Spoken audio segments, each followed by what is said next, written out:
when you go for something that's not necessarily that shiny object syndrome, but you continuously go for it.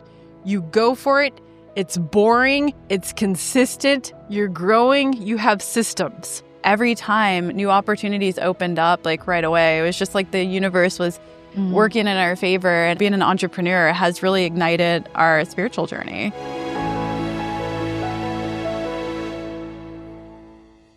Hey, everybody. This is Danielle Thompson with the Women Unlocking Wealth podcast. I'm here today with my co-host, Tamara Thompson. Hey. And today we're going to talk about running a business with your significant other and what it really does entail to scale it. Well, that's a loaded question there. So where do you want to dive in? So first off, running a business with your spouse, I think a lot of people can't do it. I don't think a lot of people want to do it. And I think diving in together with this type of business, a content marketing agency with a focus around podcasting, has been a unique challenge, a growth upgrade, not just within content and our business, but between us as well. Like we're around each other 24/7. Even if we're down the hall, we're still in the same room, we're still in the same house, still in the same office. But luckily we work remotely from anywhere. But we still not tolerate, but we still enjoy each other's company, I think. I think so too. I know so. Wink, wink. So I think one of the things that helps us is we're completely opposite in our and what we like. I mean, we like the same music and movies and stuff like that, but we're completely opposite. Every week I want to go to the movies, and she's like, again? I'm like, yes, it's something to do. Yeah, you're definitely a moviegoer. I don't drink. I don't. We should party, be movie critics by this point. We should. We should start a movie critic show. Yeah, I think so. Basically, like I went to school, got an MBA in business, so I have like an operations background.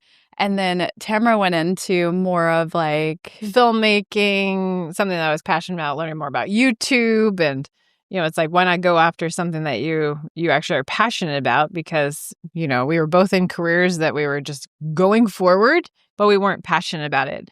And one of the reasons that we started Women Unlocking Wealth is because we wanted to help other women learn how to grow their business successfully and pass through those barriers of, being past the 1.9% mark of, women actually reaching $1 million in their company, even especially on the annual front. The majority of people don't reach seven figures in general in their company.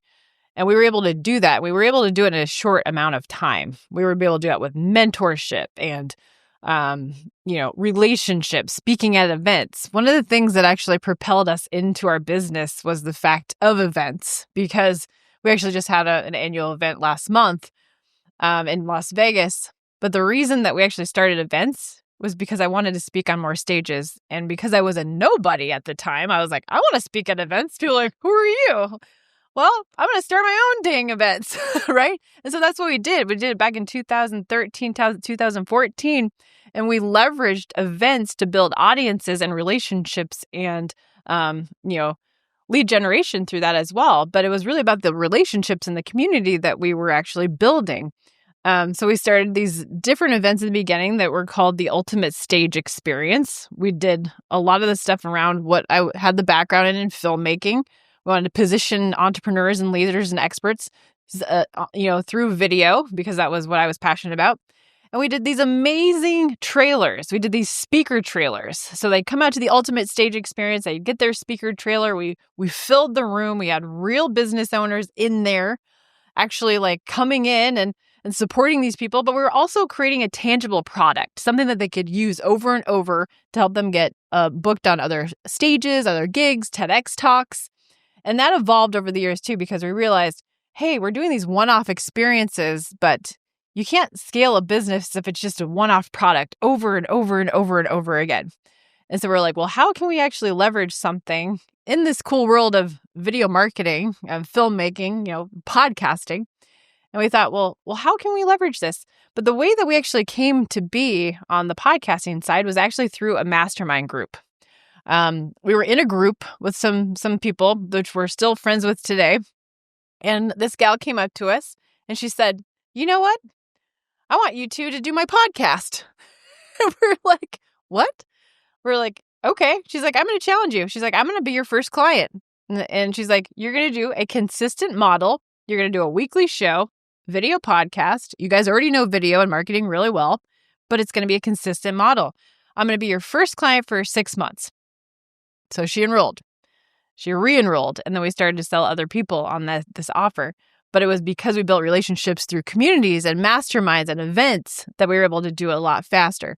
And so that was one of the most unique parts of it, was to be able to work as a spouse and a business partner. We dove into this really together. And I remember back before that was even introduced, our very first mastermind that we were in was called Life on Fire. We really wanted to live that life on fire. We were busting through boards, walking through fire, walking on glass, whatever you wanted to call it, that we were being inspired. But it was really that significant help from masterminds that helped us break through that mindset piece. But then that main part of having a consistent offer and not having that shiny object syndrome. I know people today that I talked to at our event last month that are doing the same thing, spinning their wheels that they were doing in 2019. And it's not a bad thing. It's just the fact that when you go for something that's not necessarily that shiny object syndrome, but you continuously go for it. You go for it. It's boring. It's consistent. You're growing. You have systems. We have an agency. This agency is consistent. It's growing. We have the same team members over and over and over. Is it exciting? Not necessarily. Because, Danielle It's exciting for me. I'm just saying, though, that people get these ideas and then they want to pull themselves a different direction. Every mentor that we've ever had has said, you build it and build it. It's boring because it's consistent, and it's just that key factor. Yes, there's exciting parts of it, of course, but that's the problem, is people get pulled in all these different directions. And I think a lot of the women that we speak to they get pulled in these different directions and they're just stuck. And then they think that they're going through these motions or they're trying new things. But if they actually stuck with one thing long enough and they didn't mind doing it, and then they actually started to delegate out doing the stuff that they didn't want to do, like delegating that out more, that would allow these women to unlock their potential way more. It's one of those things where you really should, focus on the one zone of genius and delegate out the rest of it. You really can't scale yourself. Like one of the you things, might be able to clone it, but that's happening these days. It is. You don't want 2 Tamaras out there. Yeah, no. Oh God, no. Help me. I might want 2 Danielles in the house. Oh, that's sweet. So one of the things when we first met, and this was over 12 years ago, Tamara had such an eye for detail, like super detail oriented. She still is very detail oriented. I was a little bit too much of a perfectionist, which I am not anymore, which is interesting. It's a weird trait to break. I'm the opposite. So I was not very detail oriented. She really trained me on my level of detail now. You are now. But so one of the things she didn't want to give up was editing. So she was an extreme, amazing editor. And like all her videos, like she would send it to a client. The client was like, this is perfect, no edits. And I always admired that. Like you would be editing and then I'm like, why are you still editing the same video for I would literally 8 hours be later? like, I'm almost done. I have one tweak. And I was like, I'll see you in a minute. All right. I have no patience for that. I'm like, let's go out to dinner. Literally, like I would say, like, just one more minute. And then I'm like, I'm almost done. She's like, you done? We going to dinner? I'm like, just one more minute. And then 8 hours later, I was like, okay, now it's done. I'm exporting.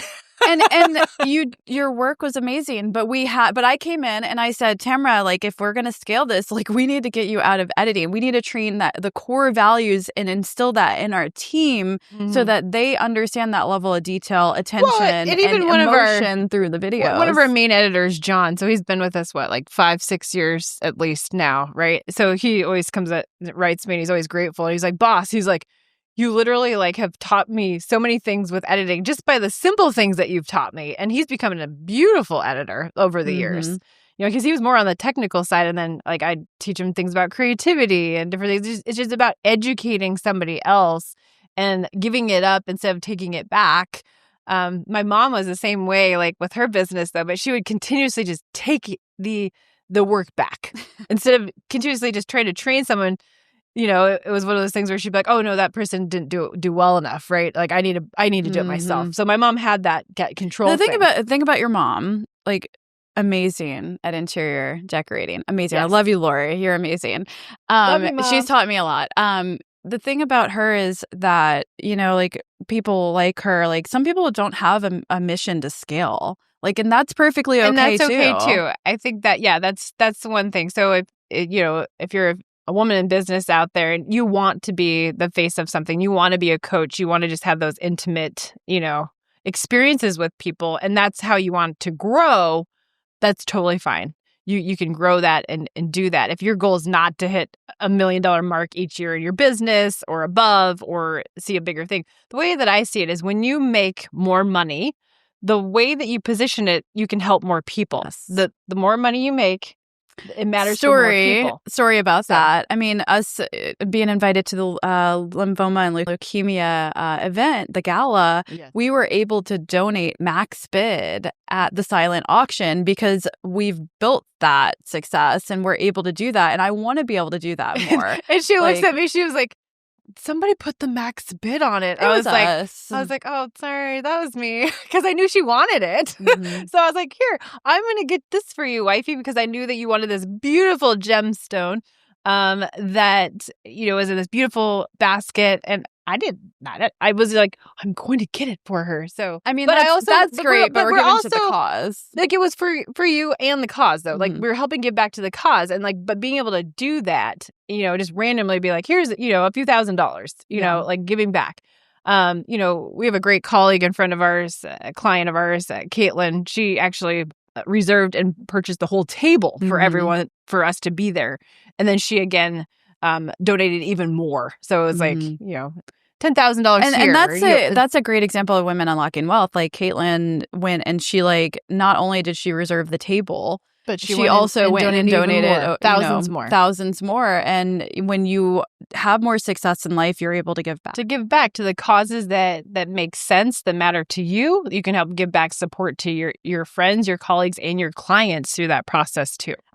Okay, we need to talk about this a little bit. There's a lot of women out there that think money is evil. Like, the root Mom, of all I'm so sorry to call you out, but like growing up, it's a little hard. Like, what do you think about like the people that do think that money is evil? Like, is that just a mindset issue? It's a complete mindset.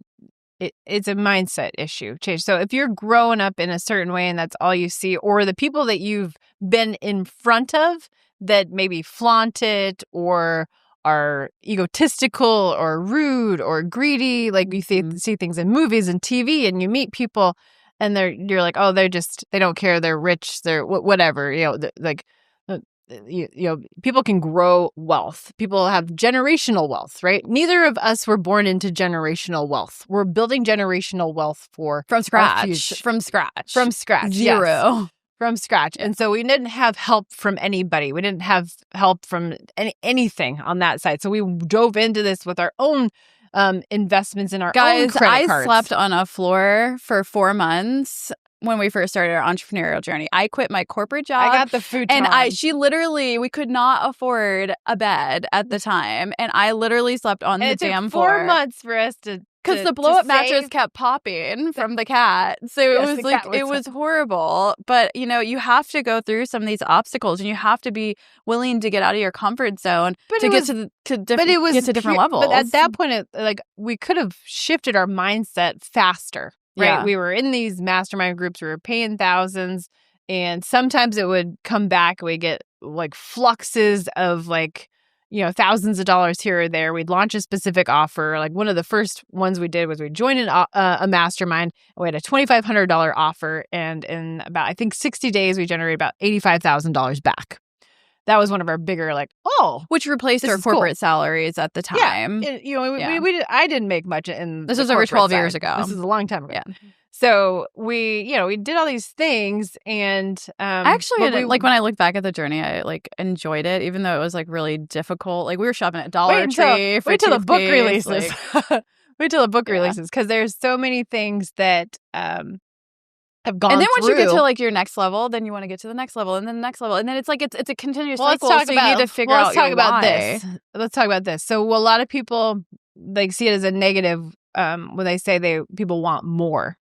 The way that I see it, and one of our clients actually, she said like the way that I approach wanting more is because of the fact that when I want more in life and business, that I'm able to help more people. Mm-hmm. So it's not about just me or we've been able to help our families more, and exactly. So we're not just helping. Like, wanting more isn't meaning like more materialistic things or more money. It's like the more that you're able to bring in more positive energy and abundance and being able to help more people. Mm-hmm. Yes, the more money you make, the more you can actually impact other people and help other people. Yeah, and growing up lower middle class for me, like I know you're more like just middle class. But the thing is my family never went on a cruise before. Yes. And like they're in their 50s and they're like, they actually never really vacationed much either, like no beaches. Well, and so we were able to take them on a cruise this year. That was and we took them to cruise. Telluride too. We flew them on private jet to Telluride. That was a surprise. I had no idea. Reason I did that though is because the regular airport was about 2.5 hours away, and I was like, no, we're gonna get straight there. I want to spend time there a lot faster. We were able to rent the penthouse up there, and my mom's like, you didn't need a penthouse. I was like, we didn't need to, but we wanted to show you a nice experience. We didn't need any of it, but we wanted to do it for the family. Wanted to show you a great experience. We have the means to do so why not? Yeah. And so when people, that whole thing about like the root of it's like some of the best memories. Some of the best memories that I've had is being able give to back that. to our family. Mm-hmm. But guys, to our friends. No matter what level you're at, like when we were broke as crap, we literally were. I was donating like to the gas stations to pay for people's gas pumps. Like, and every time we did that, we were broke. Came back in. We would be broke. Every time. We were broke years ago, and we'd go into a diner and we'd see an old couple sitting next to each other, and we just want to pay for their meal and leave anonymously. We were like, do not tell anybody that we just wanted this. To help. We just wanted to help people. We wanted to make somebody's day. And it made us feel so good. It released that dopamine. And then like every time new opportunities opened up, like right away, it was just like the universe was working in our favor. And that like this whole journey of entrepreneur, being an entrepreneur has really ignited our spiritual journey. That's the other thing. Like, so that's why we're also been put on this path, this soul path. And we could go into part 2 for that. That could be a whole nother episode. We can go on a whole episode on soul path journey. But being able to meet together and go through that process from being broke to building a business to going down more of this spiritual path as well has been super inspiring, because that's when you've met your soulmate, because that person compliments you. Yes, we're not perfect. Yes, we fight. We argue. Barely. But the thing is we complement each other well. Yes, I'm domineering, and I'm like, if you've ever taken the DISC test, there's a part that's the I that stands for influence. That's me. I'm the opposite. D. She's the opposite. So she likes the S, and I think it's more the C. Conscientious. My brother's like that too. So it's like she likes stability in the conscious side, which has been a journey for me, because as we know, entrepreneurship, like it's very much ups and downs. It's stable, obviously now, but when we first started, I think we should do an entirely different episode on soul journeys, and then a totally separate episode on risk taking and the risks that we've taken and the investments that we've done to build faster. You want to build faster, and you get the momentum, so you take risks, you make investments, even if it's very large in certain times. And I think we can go into that into a different episode.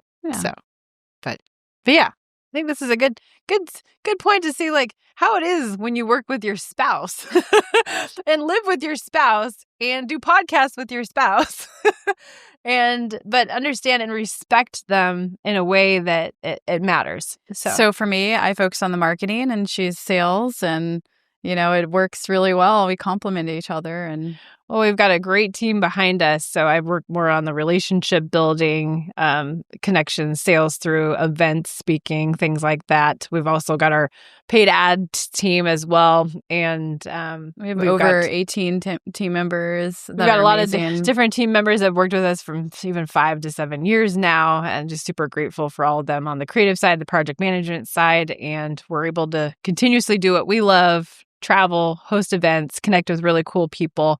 And I'm just grateful to do this journey with you. Oh, so nice. Likewise. All right. Well, thank you everyone for watching the show.